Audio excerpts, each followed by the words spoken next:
안녕하세요. 디더니 집시의 짐스입니다. 지난 시간에 미국 대입에 있어서 에세이가 가지는 중요성에 대해서 말씀을 드렸는데요. 오늘은 이 에세이를 보다 강력하고도 효과적으로 쓸 수 있는 방법에 대해서 알아보는 시간을 갖도록 하겠습니다.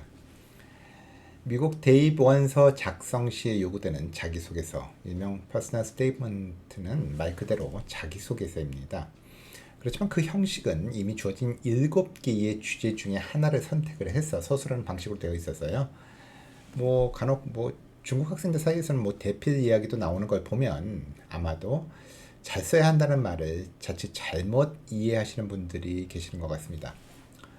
사실 이것은요, 자신이 누구인가에 대한 이야기고요. 자신이 어떤 생각과 가치관을 가지고 있고 앞으로 대학에서 무엇을 성취해 나갈 것인가에 대한 얘기입니다. 다시 말해서 어떻게 쓰는가 보다는 어떻게 전달할 것인가에 더욱 집중해야 된다는 말입니다. 물론 그렇다고 철자나 문법 등이 엉망인 글을 내도 된다는 말이 절대로 아닙니다. 대부분의 좋은 에세이들은요, 문법이나 철자 등의 오류가 거의 없는 편이죠.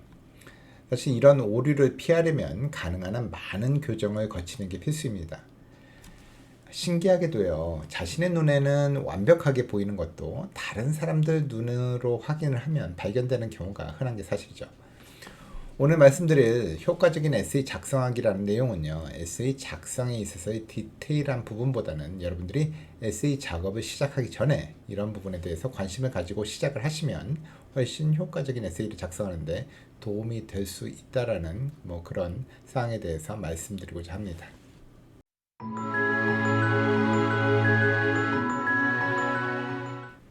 첫 번째 말씀드릴 내용은요, 진부한 주제를 피하시고 사정관들이 읽기 원하는 내용의 글을 쓰시라는 겁니다.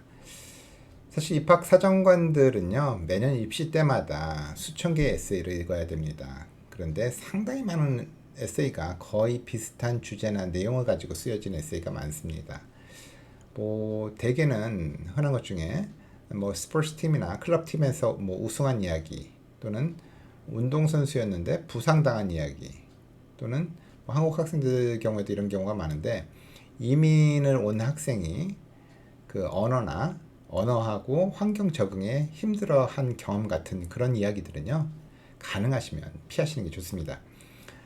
이런 주제로 쓰여진 에세이는 수도 없이 많아서요, 안 읽어도 벌써 읽은 것 같은 느낌이 드는, 그리고 웬만큼 그 주제로 그 좋은 글은 이미 예전에 많이 나왔기 때문에 사실상 아무리 잘 써도 그보다 잘 쓰기는 어려울 겁니다. 따라서 남들이 잘 안 썼을 것 같은 주제를 가지고 쓰는 게 눈에 뜨기도 좋고 상대적으로도 유리할 수 있습니다.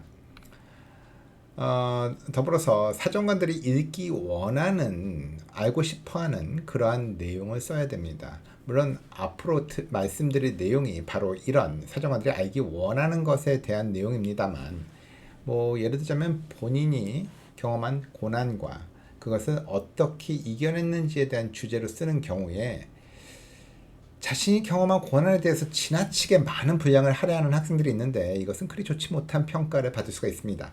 물론 본인 느낌으로는 자신이 얼마나 많은 어려움을 겪었는지에 대해서 반드시 이야기해야 할 것만 같은데요, 대학은 개인이 겪은 하나하나의 어려움 그 자체보다는요, 그것을 어떻게 극복을 했는지, 그리고 그것을 통해서 무엇을 배우게 되는지, 그리고 그 교훈이 앞으로의 그 학생의 계획에 어떠한 영향을 끼쳤는지가 더 궁금한 게 사실입니다. 좋은 글을 쓰기 위해서는 독창적인 글을 써야 한다라는 말을 했는데, 사실 대학 에세이에서 진정으로 독특함을 표현하기가 쉽지는 않습니다. 실제로 많은 학생들이 많이 쓰는 주제 중에 하나는 역경 극복에 관한 주제인데요. 10대 학생들은 인생 경험이 너무 제한적이어서요, 잘 쓰려고 노력하다 보면 오히려 자신의 경험에 대해서 지나치게 과장을 한다든가, 심하게는 있지도 않은 일을 지어내려 하기도 합니다. 그렇지만 그런 에세이는 좋은 평가를 받지 못하는 경우가 많이 있죠. 만약에 여러분들이 좋은 에세이를 쓰고 싶다면요, 대신 진정성에 집중하셔야 됩니다. 여러분의 에세이는 에세이 그 자체로 독특한 여러분 자신의 진정한 목소리를 표현하셔야 합니다. 입학사정관은 매년 수천 건의 지원서를 평가한다라는 점을 다시 한번 명심하셔야 됩니다. 여러분들은 본인의 글이 매우 독창적이라고 생각할 수도 있고, 또 누군가는 뭐 자신의 글이 아닌 다른 사람들이 거의 모를 것 같은 그런 책이나 사이트에서 본 글의 일부를 인용해 놓고는 아마 잘 모를 거라고 생각할 수도 있겠지만, 사실 여러분들이 입학 사정관들이 이전에 한 번도 안 읽어본 듯한 그런 글을 쓸 가능성은 별로 없습니다. 입학사정관에게 깊은 인상을 주거나 다르다라는 생각을 심어주기 위해서 너무 임팩트 있는 주제만을 찾아서 헤매실 필요는 없습니다. 물론 그런 주제가 있다면야 좋겠지만요.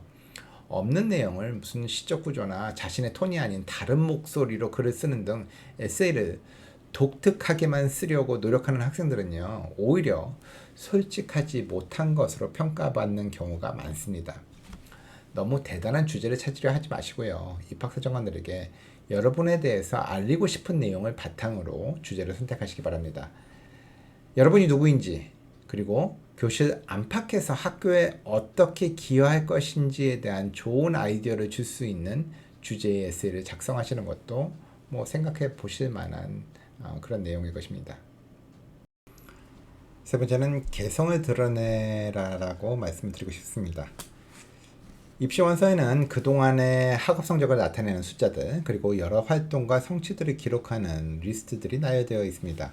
분명 이러한 성적과 SAT 점수, 과외 활동 기록들은요, 여러분들의 지난 시간과 노력들을 반영한다라고 볼 수가 있죠. 그렇지만 이것들만으로 여러분들의 모든 것을 대변한다라고 말할 수는 없을 것입니다.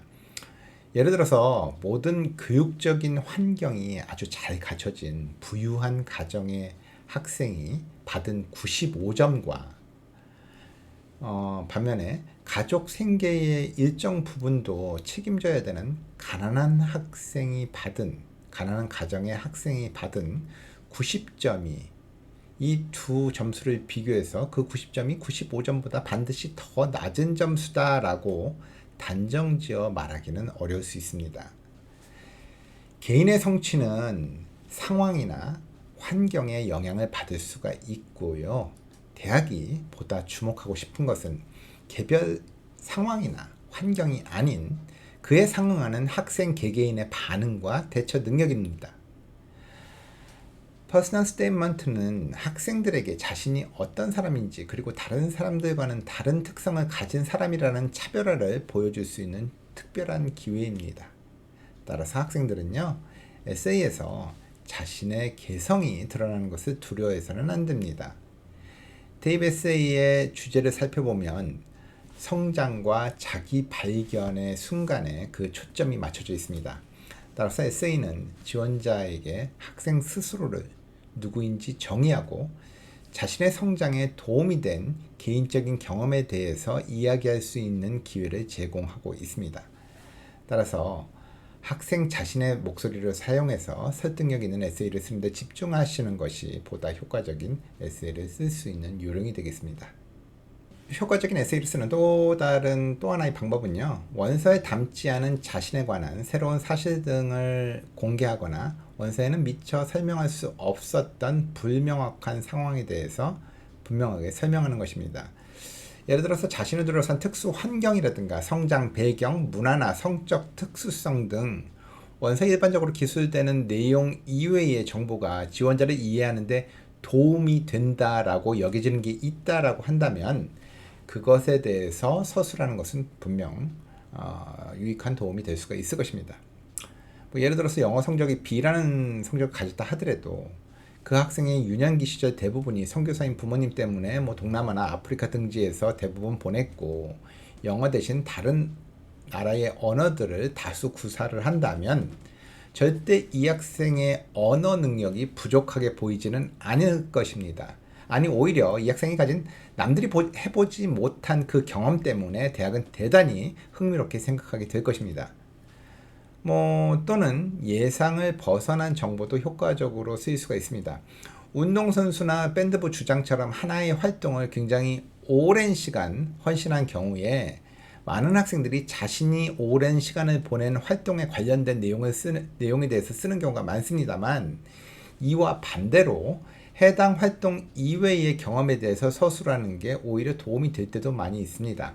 왜냐하면 오랜 시간 헌신한 활동은요, 원서 전반에 걸쳐서 이미 여러 번 서술되었을 가능성이 높기 때문에 임팩트가 생각보다 적을 수 있습니다.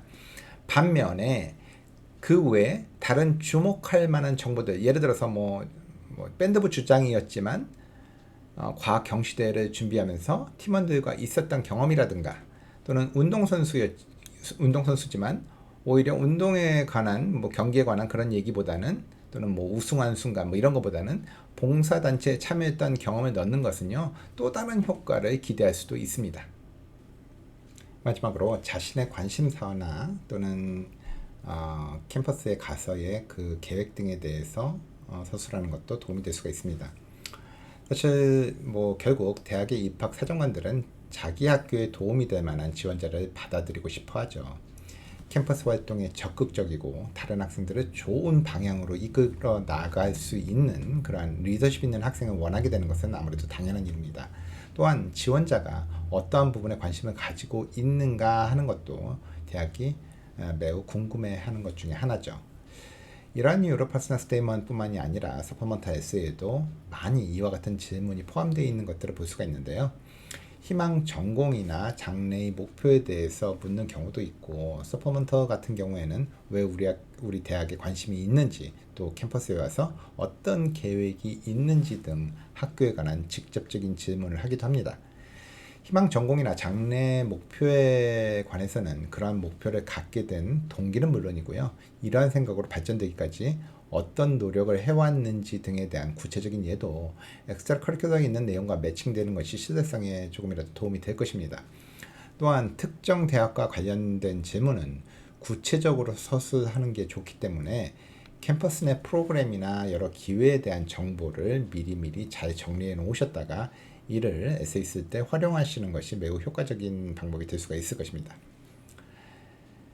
지금까지 효과적인 에세이 쓰기라는 제목으로 몇 가지 팁을 드렸는데요. 지난 시간에도 말씀을 드렸지만 에세이는 성적이나 스펙들이 대부분 우수한 상위권 대학 지원 학생들에게는 합격과 불합격을 가르는 중요한 키가 될 수도 있습니다. 이제 방향을 어느 정도 잡으셨다면 부단한 연습만이 좋은 에세이를 쓰는 지름길이 될 것입니다. 좋은 결과를 기대하겠습니다. 지금까지 입시전문가 제임스였습니다. 감사합니다.